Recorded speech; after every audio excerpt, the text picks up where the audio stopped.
So, I was bitten and smitten, and I know Russ, certainly you're on the meeting today. There are probably about 12 or so hams in our club who are active on EME, from bands 2 meters up through 10 gigahertz. So what I'm trying to do is showing you things that have made EME easier, so that even with a modest station, you can claim to have operated EME. So you'll probably recognize this, and you know that I give this talk to other clubs, so I try to give a little background about myself. But I'm going to go right down here to the bottom line that says that I'm now in a condo in Boynton Beach and sneaking up temporary antennas. So we'll look at a little of that, because what I have here, I cannot duplicate anything that I've ever done back in Pennsylvania. But I want to go back to one of my very first experiences of my own making an EME contact. I went a long time ago up to when NC1I actually came down from Massachusetts to Rhode Island, and he put up, there was another ham with me, and we put up a bunch of 432 antennas in a polar mount. And they said, and I came up to listen, and they said, oh, here's the station, you can hear it. And they put a headphones on me, and I said, come on, if that's what EME is about, I'm sorry. So I lost interest for a long, long time. And then, of course, this supposed free dish became available. And then I had 4 2-meter Yagis that were very long. They were 32 feet, actually. And I harvested them from Demi when he was leaving Frenchtown, New Jersey, because he knew that I was sort of thinking about EME. He says, why don't you come up here and get them before I just crush them and have them removed. So I stored them up at what's his name's barn, where we used to keep all our mountain equipment. And yeah, and then 2 years later, I went up to get both the dish and the Yagis. And what I did is I put this long Yagi on top of my van, and I went right up to my local hill where I've operated before. And I made my first CW 2-meter EME QSO because I was anxious to try it. I first did it, I had a partial with W5UN, who has a colossal array, or had in Texas. But Jimmy, SV1BTR, kept bugging me to get on. And that was very successful. And you'll see that I was only using 300 watts. And again, I was battery powered. Yes, I was running the engine and so it was charging the batteries to keep up the voltage. And that's the TE amplifier, and it has a built-in preamp. It's not terribly a low noise. It's probably about a dB and a half. And it was moonrise for me. And if we're lucky, we're going to be able to hear this in a second. So it should come up. So Rick, it was moonrise because you didn't have elevation control in that antenna, right? Correct. Okay. Correct. So I'm going to see. Okay, here it is, and I hope you're going to hear. Of course, this is from. It's posted on YouTube also.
I think you get the idea. And hopefully most of that came through. So Rick, that was the received audio from a bounce off the moon, huh? Yeah. Unbelievable. I didn't know it was that clear. Well, that's the whole point I want to make, is that this was my revelation that, wow, it really does sound good. Yeah. Okay.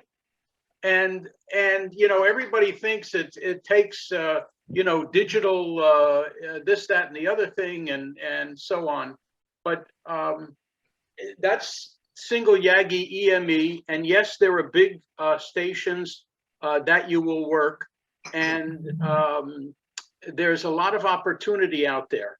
So based on that initial success, I worked a couple of other stations on CW, and then I tried to.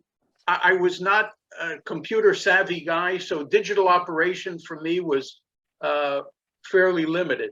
And what happened from one of our members who's passed, I got these 4 Yagis for 432, and then I bought the trailer and the little tower. Actually, that piece of tower was from URUS K2TXB. Here's the azimuth rotor, and I had an elevation jack controlling this. And then, of course, here's the free 3-meter dish.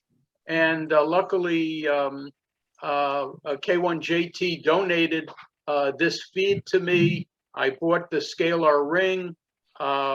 And all in all, I did invest several dollars into this setup. But I'm sorry, but with that setup, I was operating CW on 432 and 2 meters. And 1296 quite easily. And over the years, I've operated on all these bands. I even got a feed for 2304, which I put in, and I bought. This was Al, also a previous a member of the club who's passed on. He had one of those Spectrian amplifiers for about 180 watts on 2304. And with a 3-meter dish, the CW sounded fantastic. And eventually, I got to do a little of the digital. And once I got hooked into it, and I started to go to the international EME conventions, then I started to write up the color commentary for the EME contest for a few years. So what I wanted to show you is what's going on here. And I have, if you read QST, you will see I've updated these graphs through 2020 and 2021. But the most remarkable thing here is that although the 2-meter number of log entries in the contest is still continuing to grow because of digital, and it's virtually all digital now. Look at what's going on 1296. We've had a tremendous growth, and you'll see there's even a bigger spike, and 1296 activity has overtaken what's going on 2 meters in terms of the number of logs and people who are submitting. And does it take a dish like mine? No. Here is Al. These are wood ribs. This is inexpensive aluminum screening. It's I forgot the name of the dish, but he pulls the ribs together. So he makes a parabola, and he's only operating probably with about 150 or maybe 200 watts. And these amplifiers are fairly easy to come by, both commercially, or you kind of roll your own from W3 PQL, W6 PQL, and I guess this is a TS2000. So this is when he was operating portable in Aruba. and I was actually operating his station up in New Jersey. Was that 2 meters? Excuse me? Sorry, Rick, yeah, was that 2 meters? No, this is 1296. Oh, 1296, okay. Yeah, Rick, that's a stressed parabola. Yes, stress dish, exactly. Thanks, Tom, or Russ. Rick, do you have to have tracking equipment? Like I know, like the previous slide, you had the 4 array, and I know you had an elevation control, but was that auto tracking, or you don't have to track that closely because the moon kind of relatively moves slower than satellites, right? So Correct. Well, I never had auto tracking. I've had many attempts to do it, but again, I'm not a good computer guy. And if Russ was down here, I'm sure I'd get it set up. But all of my tracking was manual. And, you watch the readout of the WSJT. And what I've done is initially you set up the antennas to aim at the sun. And WSJT will also give you the sun coordinates. So you aim the dish at the sun so that the feed shadow falls exactly in the middle, or you aim the Yagis at the sun so that the shadow of the boom is just a dot, so it's aimed exactly at the sun. And even when there's a full moon, sometimes you can even get moon shadow. So you set up the aiming that way. It's far better than a compass. So aim at the sun and aim at the moon, and then you set your azimuth and elevation controls. Here in this picture with Al operating, you can see that all he has is a little inclinometer that you can get at Harbor Freight. And so, if you see that it says, okay, the moon is up at 48 degrees, just, bend the mount until that little needle on the gauge says 48 degrees or 50. And probably with the size of this dish, you can have about 6-degree error. So here's what I put down also is this is the contacts by band. So you can see that the 2 most active bands are 2 meters and 1296, closely followed by 432. And I would strongly encourage you to consider making your first contact on 432, and I'll show you why in a little bit. Oh, let me go back one hair. So here, there's growing use of the Q65 mode digitally. And if you operate WSJT, it's very easy to just click on the Q65 mode. Although 2 meters is still WSJT, I think mode A. JT65. Yeah. So here, here's QSOs reported by band and mode, and you can see that CW is kind of shrinking away, and the digital contacts on 2 meter, 432, and 1296, which for beginners, I think, are the bands to focus on, are really where the action is, and so on. Now, what I wanted to focus on are the developments which have enhanced EME operations. And this is a picture, of course, of W3SZ. That's Roger. And this is Paul Sokoloff helping him. And they're mounting the feed on Roger's dish to operate 10 gig. Roger had the same trailer as I did, and he had the same idea with the little tower section and so on. The only thing that we did differently is he had all these sacks to balance the weight of the dish. Of course, on 10 gig, you don't want it moving at all.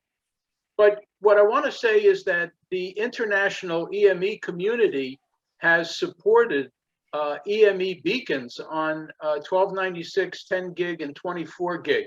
Currently, the 1296 beacon is off the air, but it runs 500 watts from ON0 EME. And if you were up on Camelback a few years ago, you would have seen the trace on the screen as we tracked the beacon and we operated EME from Camelback. Certainly, frequency control with the 10 megahertz disciplined oscillators running the transverters makes frequency quite stable. There's been tremendous improvement in the microwave devices to getting power. Clearly, a lot of people have a lot of power because these pallet solid state amplifiers came when the digital TV conversion went on, and then there were the blade power supplies. So you know, getting 600 or 1,000 or even 1,500 watts is now fairly easy, especially among serious operators. I don't have all that power. I operate sort of QRP. Clearly, the digital communications and Q65 mode are really where it's at for small stations and small dishes. I put down the activation of large dishes, and I'll show you a few of them. There's a 60-foot dish out in Colorado. There's the Haystacks dish up in Massachusetts. There's the one in Netherlands that we visited at the last international EME conference. These large dishes, some of them operate just with 2 or 3 watts at the feed, and they have colossal signals. Wow. Because those dishes add 40 plus dB of gain. There are what's called dedicated loggers, and loggers are chat boards actually. For 2 meters, it's the N0 UK board. For 432 and up, there's the HB9Q, and there's also the ON4 KST for making arrangements. And Russ, you can probably help me. There's that European thing that plots everybody calling CQ on 2 meters. Live CQ. Live CQ. So, Yeah. so you can set those up on your computer, and it'll say, you know, K1DS calling CQ on 144.133. So there's a lot of ways to find out where the activity is, and certainly the biggest stations. There's several DXpeditions dedicated just to EME, and it helps you get exciting contacts from rare places. And I'll show you some of the portable state EME adventures. I was hoping to do that, but never did. There are commercial suppliers of plenty types of equipment that you can use for EME. And lastly, if you look up PA0PLY, you will find a listing of operators who operate EME on from 432 up to 24 gig, and maybe beyond. Yeah. Hey, Rick, I don't know, number 3, the microwave solid state power devices. Yeah. I was going to ask, do you use LNA, and is that what that means? Do you use an amplifier on your input, your receiver input? The answer is yes. They're the power devices are for creating transmit power, Okay. but clearly the low noise devices for the preamplifiers are fantastic. Okay, so you recommend them too, instead of just going from an antenna right into the receiving portion of the rig? Absolutely. A preamplifier is essential. Okay. So what I wanted to show you real quickly is the 10 gigahertz beacon. And these are people with a lot of equipment, and this is associated with the University of Kiel, and they use their antennas for education and radio astronomy. But this dish sets up the 10 gigahertz beacon out of Germany. And here is some of the data. This is a 7-meter dish. And if you'll notice, it's a Cassegrain feed. In other words, the signal shoots out of this part here and hits this sub-reflector, and the geometry of this reflects it onto the dish, onto the big parabola. And it's got about 40 watts, and then they can raise the power and lower the power. And the rest of this is, it tells you that it sends CW, and it can also send the Q65 new digital code. Now, when we were in France. We were in France at the EME meetings a few years ago, and here, I forgot his call, but he set up this, sort of little dish. I think it's about 30 inches, and he had a preamp and a digital down converter right at the feed, and everybody could see the signals from the beacon and hear the signal from the beacon. So you can play around with small stuff and be an a shortwave listener, an SWL on 10 gigahertz off the moon. One of the other issues, and I guess I'm not into this, but these GPS disciplined oscillators that are floating around, and Gary is probably the guru with this.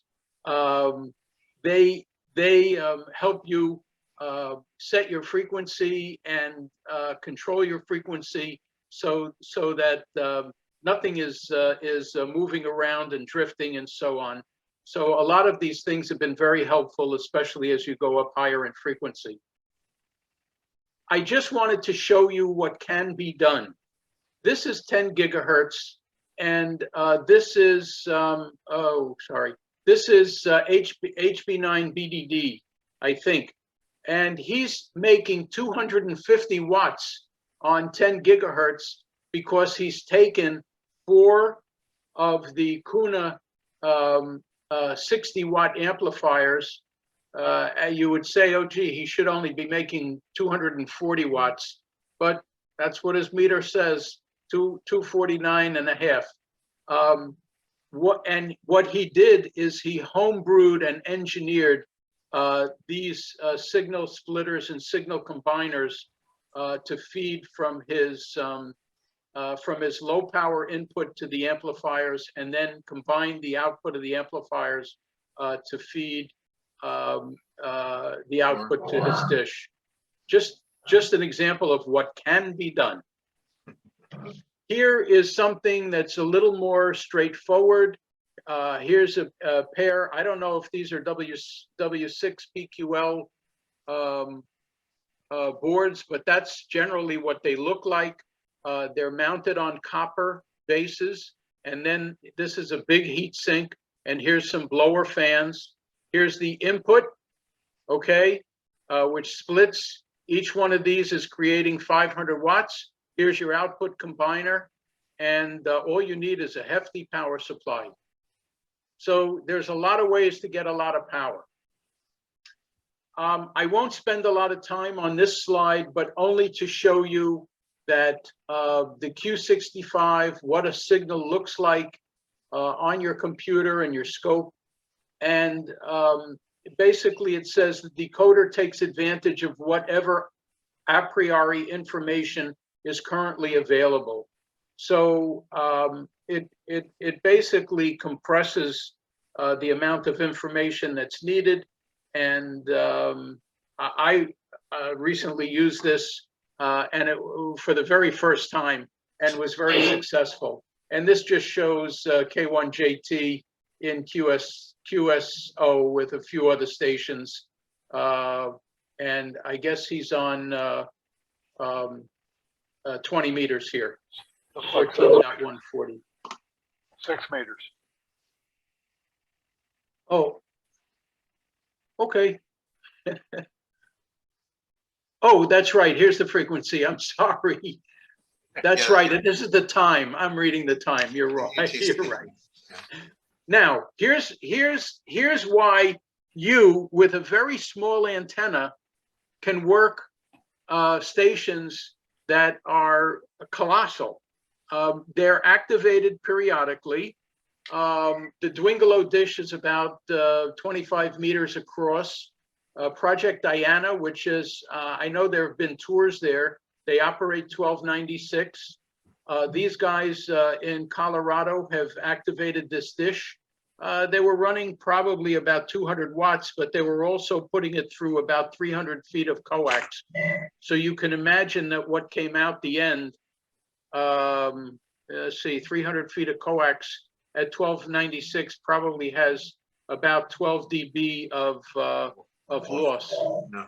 And there's the Haystack Observatory. And when they were transmitting from Haystack, they were using about 3 watts on 1296. So there are plenty of opportunities. And actually, my very, very first CWQSO on 1296 was with the Dwingelo dish in the Netherlands. Hey, Rick, when you transmit or receive, like, what is the spread? Do you work people in the States, or is it just, you know, does it bounce to the other side of the world? Like, what is your spread? Like, what do you expect to get back? Well, From what countries? That's a very good question, Joe. So the moon rises in the east at about 70 degrees. When the moon rises, the mutual moon window, like any satellite above the Earth, the mutual moon window stretches to the Middle East. Okay, Israel, Lebanon, Greece, Turkey, and so on. And as I call it the moon rising, but just remember it's the Earth turning. Mm-hmm. So as the moon rises, okay, the mutual window continues to shift to mid, east to Eastern Europe, mid Europe, and then Western Europe, and then you start to share with the middle United States and the Western United States, and then there's what we call the Pacific blackout. Unless there's Hawaii operating, then about 4 hours later, you get a mutual moon window with Japan, China, Australia, New Zealand, and so on, and Eastern SSR. Hmm. So, like you're saying, it depends on the position of the moon in the sky.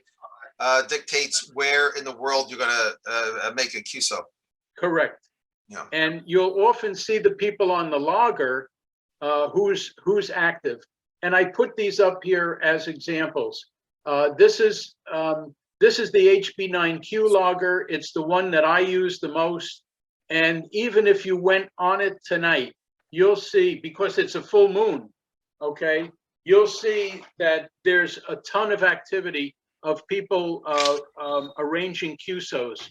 So just type in HB9Q and you'll get to the logger. You have to register for it, but it's freebie. Then there's the ON4KST EME chat room. Okay. Then the N0 UK is dedicated strictly to 2-meter moon bounce. And if you go and you visit these, you will see what kind of activity is going on. And just remember that you get various moon rises and moon sets, both when it's daylight here and when it's nighttime here. And don't expect that all Europeans are going to be awake at 4 a.m. trying to work you. Yeah, you have to understand, people's wake and sleep patterns too. Yeah, and Rick too. I guess it doesn't matter. Stupid question, right? I mean, it doesn't. You don't have to have a full moon. It could be any phase of the moon, right? Because Correct. So there's a Correct. shadow, big deal. You're still going to hit off the moon. Correct. Yeah. And I okay. will tell you, it wasn't part of this presentation, but the moon varies how far it is from the Earth, okay? And it can be as close as about the mid 230,000 miles, as far as 248,000 miles. And also, it may be lower, we say, circling the Earth closer to the equator, or it may have a higher declination and circling the Earth closer to, say, 30 degrees of north latitude. And so most of the activity is in the northern hemisphere. I wanted to give you a picture of what people are doing in terms of going all around the world to be able to work rare countries, and how easy it is to use a small dish, a lightweight dish, in various places around the Earth. And just it's very exciting. People are now getting their DXCCs on 1296. Worked all states, certainly, on 2 meters, on 1296, on 432. So there's a lot of things going on. And I think somebody told me I have to change this. I misspelled CEUTA. And if you know where that is CEUTA. I'll just give you a hint. It's in Africa. That'll be the quiz for after. This is the most fun now, and you know that I have this dish. It's not a cheapie. I mounted it on a tripod, and I have an Azel rotor, but Gene operates it, I think, just by hand aiming. And you can see how simple and basic his station is.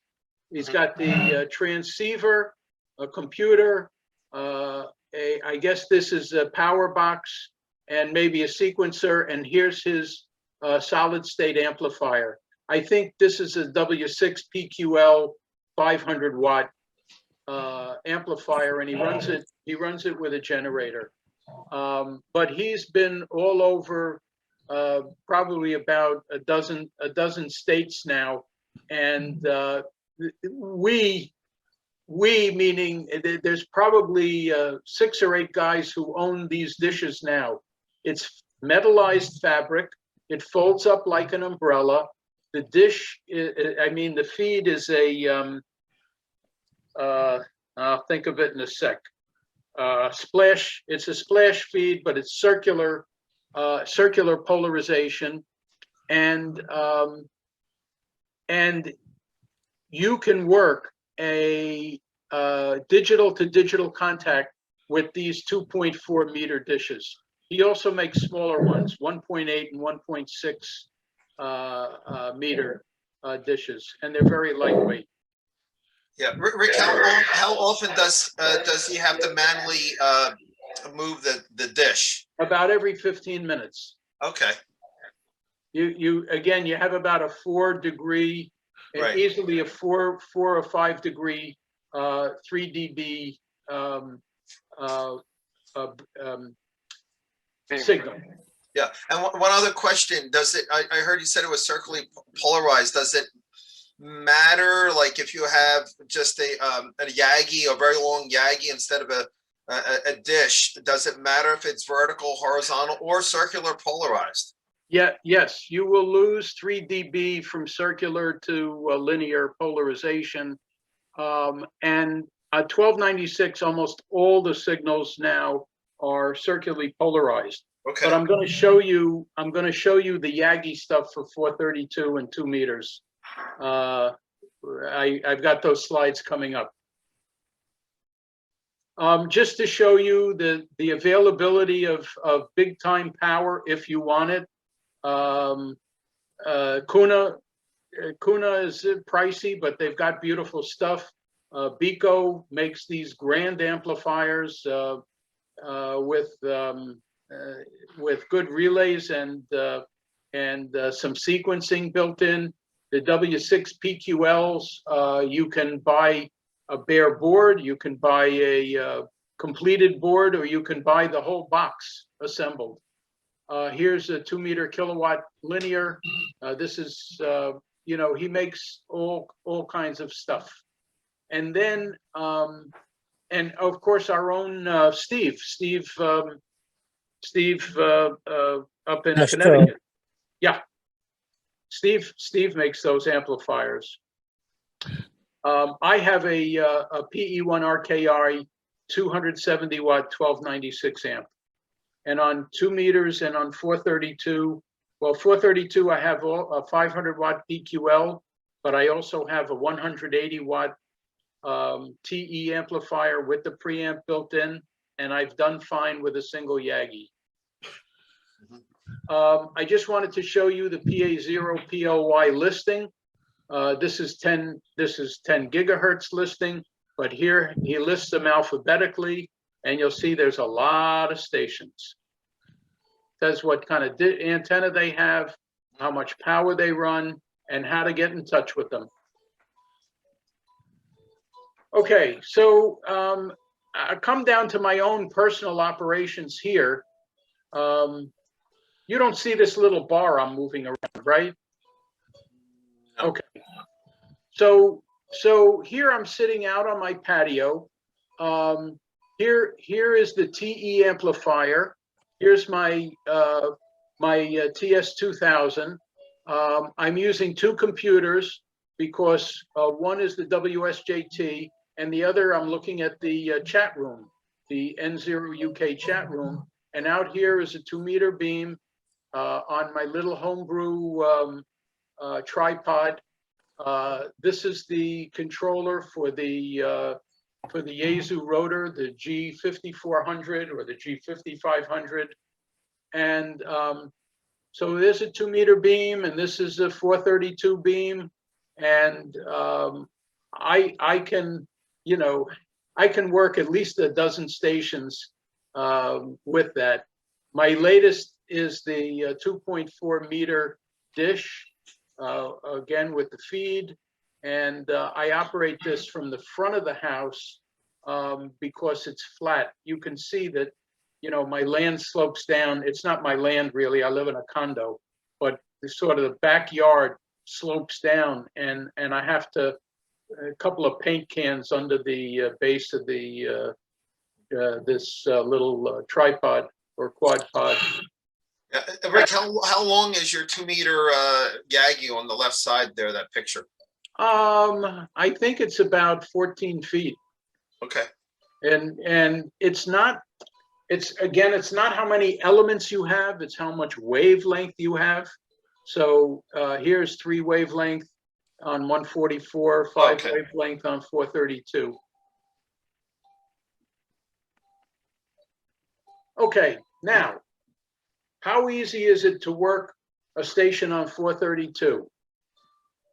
Bernd, who I've tried to push a lot of stations to work him, Bernd has 128 11 element Yagis, and he's the loudest station on 432.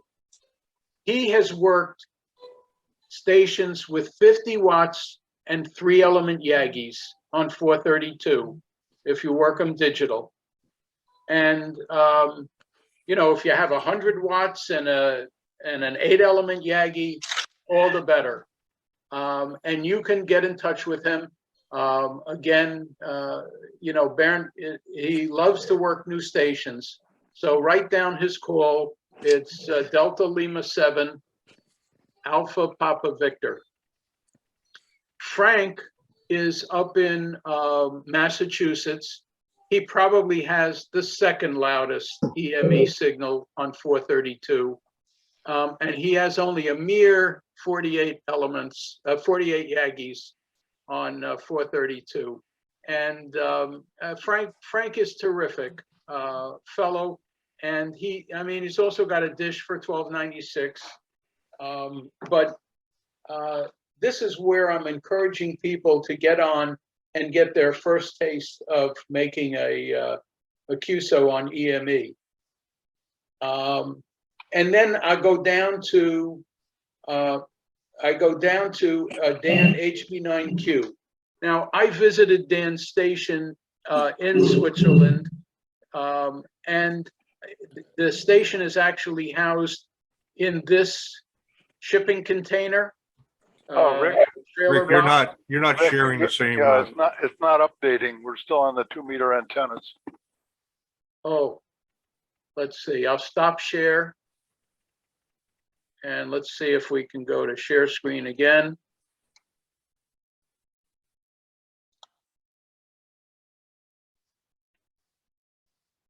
Okay. Wow. All right. Yeah. Wow. Okay. Michelle, you can have that in your apartment. Yeah. Well, you know, there's some of these Europeans. I don't know what they where they got their fortunes from, but you know, a lot of these guys make their own Yagis and they just crank them out in the workshop. You know, much like Russia will try to take it over in the next couple of days. In Kharkiv, widespread damage, 21 reported killed. Just one of many other hotspots. Somebody's got some audio on. They're doing quite a brave job against that bigger Russian foe. The Pentagon today says Somebody has to mute. Yeah, that's Tom. Thanks, Tom. So let me go down to, okay, so I showed you these huge Yagi arrays. And again, you can work any of these stations using 432 on moonrise without elevation. And your single Yagi probably has lobes up to about 20 degrees of moon elevation. So even if you just aim your Yagi at the horizon, you can work these stations. And here I will show you that Dan in Switzerland has a 15-meter dish. Okay, it's 50 feet. Okay, and a lot of gain at 432. So he's also got a 2-meter array somewhere, but these stations, I would encourage you to get under your belt. I was also fortunate to work Arecibo when Joe was down there, just with a single Yagi and 100 watts. Of course, Arecibo's dish had about 52 dB of gain, so it made it very easy. And if you've ever watched the video of the dill pickle antenna, the dill pickle dipole, you could hear his EME signal on that. So that's the end of the things that I wanted to show you, and I think that this is the challenge to get on the moon. Many of us have been very successful. I know Russ has used, you know, he's been in different locations and used just 1 or 2 2-meter Yagis, and he's worked Antarctica and a lot of Exotica, watching for the expeditions.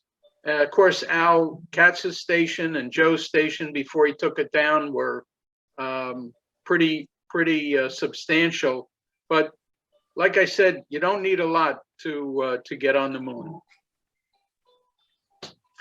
So if anybody has any questions, otherwise I'll turn it back to Bob and the business meeting. Just as a comment, Rick, typically in a moonbounds contest, you know, the 2 weekends on 2 meters with my 2 Yagis, I can work over 100 stations each contest. And how much power are you running, Russ? Well, I've been running 1500 watts, but I blew the amplifier, so right now I'm running 0 watts. So I get Okay. it fixed. And tell me about your preamp. It's a WH2LDO preamp. He's out of business, and but somebody new is taking over building his preamp. So I'm hoping that one of the older ones I've got that's bit the dust can be sent in for repair. I can't fix those things anymore. My hands shake too much. Yeah. Well, they're all surface mount components and so on, small stuff. Yep. So, well, I'll be. I sent in the EME contest results to ARRL. My usual analysis. This is the 10th year that I've done it. It'll be published on the web, and I am proud to announce that Skip W1PV is taking the baton pass from me, and he's agreed to edit, hopefully, the EME contest results for ARRL, for 2022. So. Oh, Very good. can I be heard? Yes, Yep. Jerome. Yeah. Okay. Thanks, Rick. I just want to make a comment because I'm one of the minuscule stations, and when I had my station before moving, going to the remote setup, I only had two 18 element. I don't know what, maybe 9, 10 feet, maybe 12 feet long. Yagi's on 432 and 250 watts. And I worked about 5 continents and I don't know, 40, 50 stations. But the real thing I wanted to say was what I use this live CQ. That's a key site. Everybody knows about the chat pages, HB9Q stuff. Live CQ I use as a test beacon because I had poor calibration on my rotors. If you want to know whether or not somebody can hear you on the moon, they have several big stations that are always on there, and they'll log if they hear you. If you send CQ, they will note you down, so you can actually call CQ and see if anybody picks you up. It's a very good way. And if you're nervous about doing things and stuff, you can just call CQ, pick a frequency that doesn't show up on live CQ because you don't want to talk on the same frequency somebody else is talking on. They show what frequency the people are calling CQ. Find a frequency for yourself and point your antenna, or if you're on the horizon, whatever, just start calling CQ. And some of those stations like HV9Q, Russian stations, some of them might pick you up. It's quite a thrill. And then you know that you can make it and gives you more motivation to continue on. In what mode do you have to call CQ? Oh, everything's digital. It Okay, I just it is wanted to now make going sure. to Q65, but it was always WJST, X now and 10 before that. It's all digital. You can't work even so. I've worked some of the super stations. I think I worked 1 or 2 on CW, but that's not likely. Almost everything's digital, except for 1296. You get to 1296, it's still more CW stations than digital stations.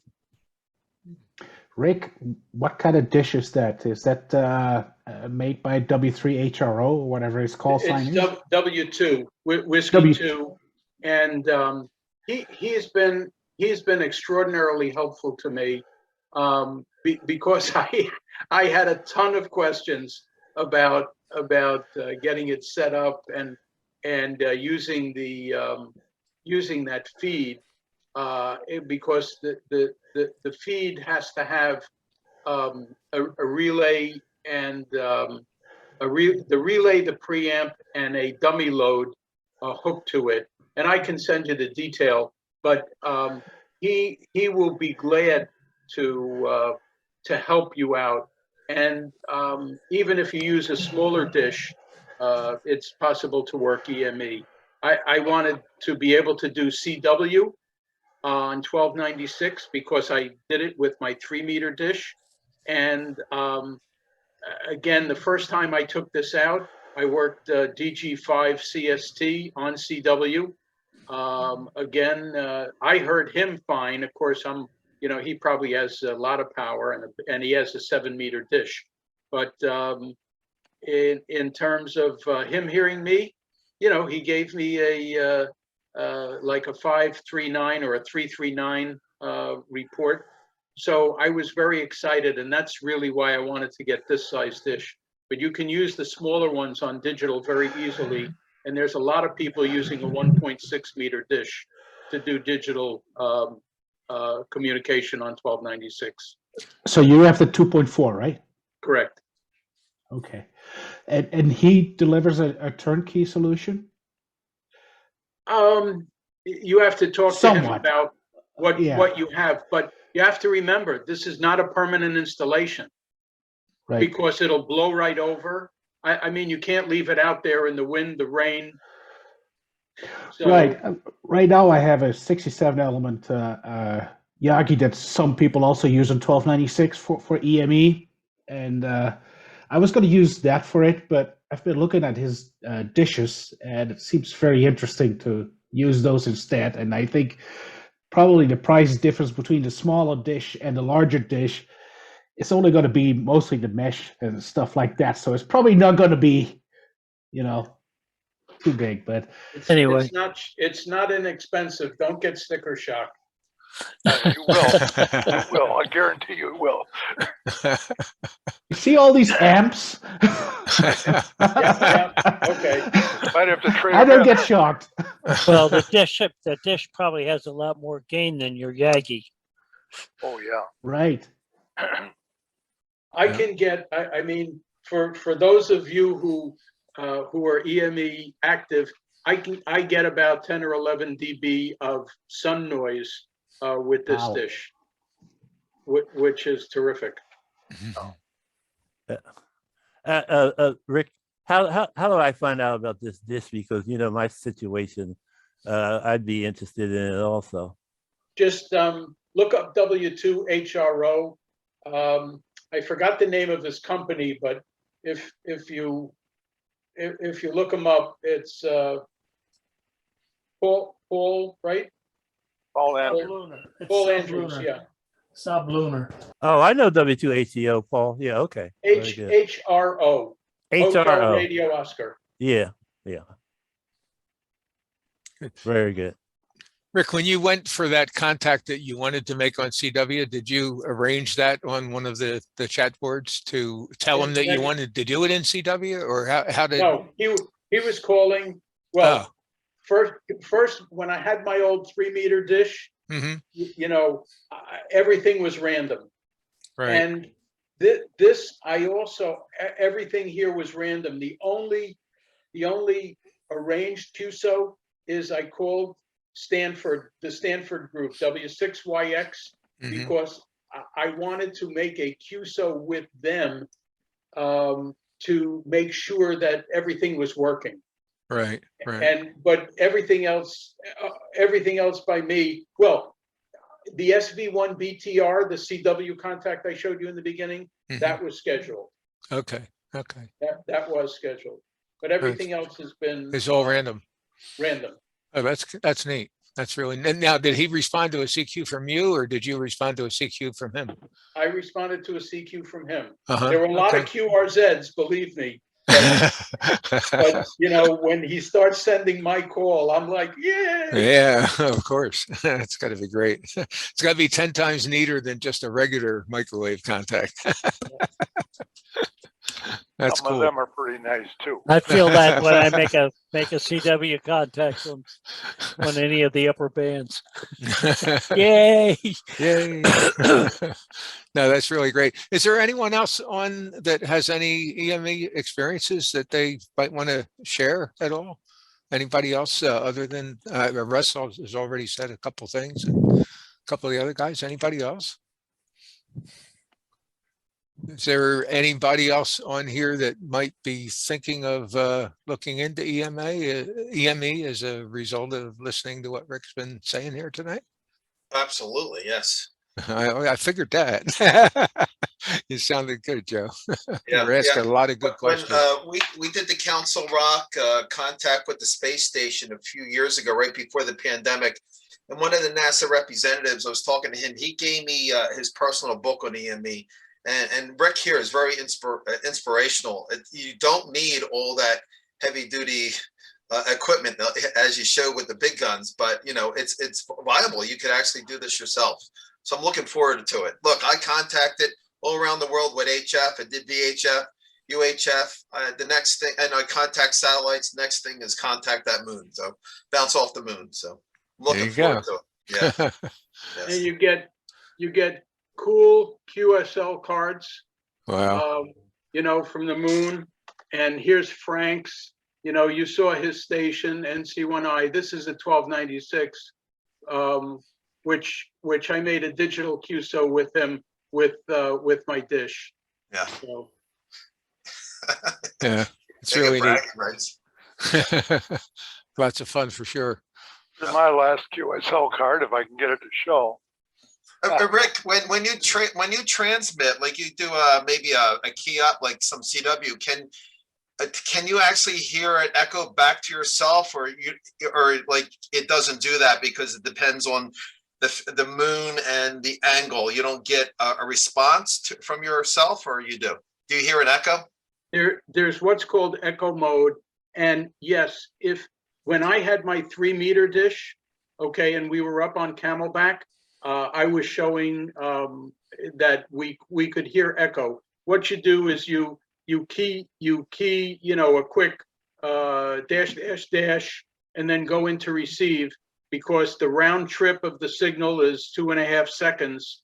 So, you know, your sequencer, you know, there's a little pause there before it goes into receive. It's about, you know, 1/4 of a second. And then you can see or hear your pop, pop, pop come That's back cool. to you. That's neat. great. Rush, you wanted to show something? Yeah, I was trying to turn off my background because it doesn't show up, but see if I can get it to show here. Oh, you disappeared. It's You got to put it right in front of your face. maybe that'll work. There you go. That's, Oh, there we go. that's the last QSL card I got. Wow. Nifty. She's running 4 antennas. That's And a they're- JA1. KA1 DYB. Nice. Running 4 medium-sized antennas. It's probably about the same gain as my 2 long Yankees. Real nice. Is there any other questions for Rick while he's here with us? So Yeah. Rick, just to sum it up, Rick, 2 meters is good. Looks like you could do like 8 elements. I was look, of course, an LNA 8 element, maybe Yagi, a couple 100 watts of power. Would that Yes, sum it up?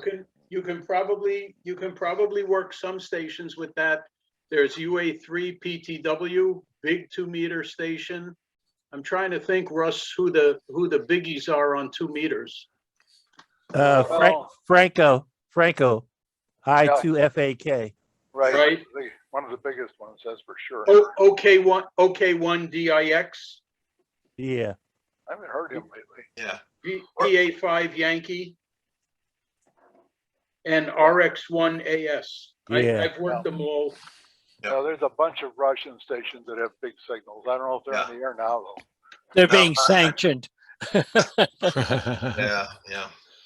Hey Rick, how bad do like trees and other things like that affect the signal?